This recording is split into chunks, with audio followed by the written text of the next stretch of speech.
ఈ రోజుల్లో కూడా అమ్మని ఇంతగా ప్రేమించే వాళ్ళు ఉన్నారా శ్రీమన్నారాయణ? మరి మీ అమ్మగారు ఉండి కూడా నేను రోజు లేటుగా పంపిస్తుందా? మా అమ్మ ఊళ్ళో లేరు, షిరిడి వెళ్ళారు.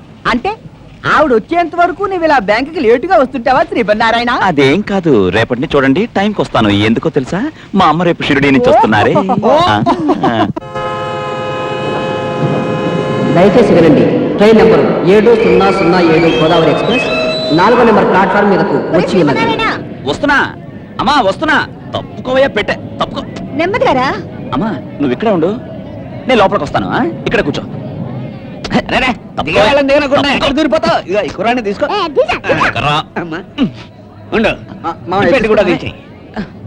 అలాగే నన్ను కూడా మీసం లగేజ్ మీద లగేజ్ ఇచ్చేస్తున్నావు. నేను ముఠా కూలీనా? ముఠా మేస్త్రి ముఠా కూలేవో అడ్జస్ట్ అవ్వాలి. ఇది రైల్వే స్టేషన్. అడ్జస్ట్ లోపలికి రారా. అమ్మా వస్తున్నానమ్మా. నువ్వు జాగ్రత్తగా దిగుతల్లి.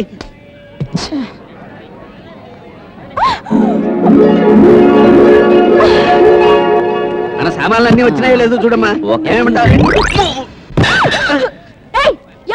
అదే నేను అడుగుతున్నాను, ఏమిటిది? బ్యాక్ పోర్షన్ గుద్దింది చాలక నన్ను ఏమంటున్నావు? బ్యాక్ పోర్షన్ ఎవరు గుద్దారు? నువ్వే గుద్దావు. నా బ్యాక్ పోర్షన్ ఏమన్నా లేలని లారియా? కిస్మి అని రాస్తుందా? చాలా ఆపోయా. నీలాంటి రైల్వే రోమేలు చాలా మంది చూసాం గానీ మోహన్ చూడు ప్లాట్ఫామ్.